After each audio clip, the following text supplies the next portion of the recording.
በዛሬው ዕለት ይዤላችሁ የቀረብኩት በአማርኛ የውጫሌ ውል ሴራ በእንግሊዝኛው ውጫሌ ትሪቲ ዲሰፕሽን የሚለው ነው። የውጫሌ ውል ሴራ አንቀጽ 17 እንደሚታወቀው የውጫሌ ውል በወሎ ክፍለ ሀገር ውጫሌ ከተማ ላይ ነበር የተካሄደው።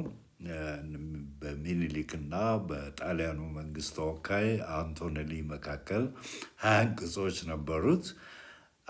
17ኛው አንቀጽ ላይ ነው ችግር የነበረው እና ወደ አድዋ ጦርነት ያመራቸው ሁለቱን ሀገሮች። አንቀጽ 17 በአማርኛው ምን ይላል? ኢትዮጵያ በጣሊያን በኩል ለዲፕሎማሲ ልትጠቀም ትችላለች ይላል። ከፈለገች ነው። ከነ እንግሊዝ፣ ፈረንሳይ፣ ራሽያ፣ ሌሎችም የአውሮፓ ሀገሮች ጋር ለመገናኘት የጣሊያንን ፈቃድ ሳትጠይቅ መገናኘት ትችላለች ይላል። በጣሊያንኛው ግን መጠቀም አለባት ይላል። የግድ ነው። በጣሊያን መንግስት በኩል ማለፍ አለበት ነው።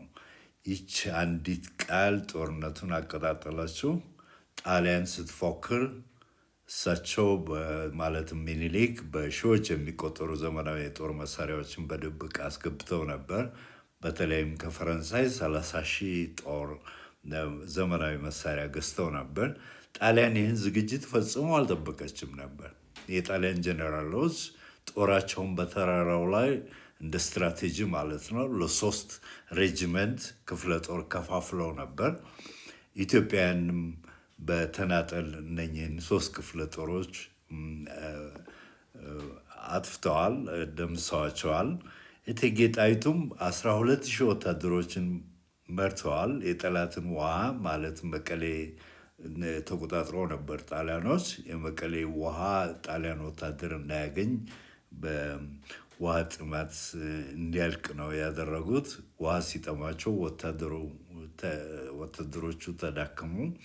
እውነተኛ የጦር ስትራቴጂስት ነበሩ እቴጌ ጣይቱ። ኢቨን አድዋ ጦርነት አድዋ ድል ከሚኒሊክ ይልቅ ወደ እቴጌ ጣይቱ ያጋድላል። ጣይቱ ድል ነው የሚባለው። በዚህም ምክንያት እንደ ሴት አርበኛ 12,000 ጦር እንደ ጦር ጄኔራል መርተው ነው አድዋ ላይ የተሳተፉት። ሊከበሩ ይገባል። አድዋ ጥቁር ሕዝብ የአውሮፓን ሀያል ጦር ሲያሸንፍ በታሪክ የመጀመሪያው ነበር። ማጂማጂ በሉ የነ ሳሞሬ ቱሬ እና አህመዱ ሴኮ፣ የኦራቢ ፓሻ የግብፁ፣ የዙሎዎች ትግል ብዙዎቹ አልተሳኩም፣ ከሽፈዋል። አድዋ ግን የአውሮፓን ኃይል ጦር ሲያሸንፍ የኢትዮጵያ ጦር ማለት ነው በታሪክ የመጀመሪያው ነበር። ሚኒሊክ በገዛ ሀገሬ እስረኛ አልሆንም ሲሉ መናገራቸው ይታወቃል። ጣሊያን ግን ንቋቸው ነበር። ጣሊያን ግን ንቃቸው ነበር። ዋጋውንም ከፈለች። አማራው፣ ኦሮሞው፣ ትግሬው፣ ጉራጌው፣ አፋሩም ልዩነት ሳይኖር ሁሉም ለነፃነት ዘመቱ።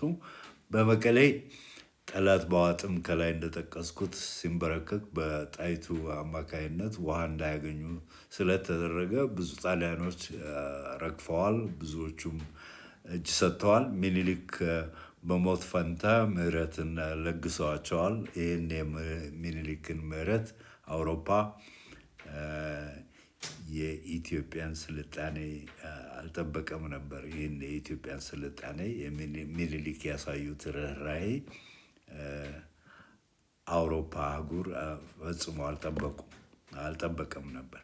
መጋቢት 23 ቀን 1888 የነጭ የበላይነት አሳሰብ የተሰበረበት ቀን ሊሆን ቻለ። ጥቁሮች ቀና ያሉበት ቀን ሊሆን ቻለ። የድል ቀን ነው። የአዲስ አበባ ውል ተፈረመ። ኢትዮጵያን በክብር ጸናች። ጣሊያን አንገቷን ነፍታ ልትወጣ ቻለች። አመሰግናለሁ። በዚህ ቻናል ልታገኙኝ ትችላላችሁ። ለሌሎችም ትምህርት ነክ የታሪክ ትምህርት ነክ ነገሮች ብዙ ቪዲዮዎችን ጭኛለሁ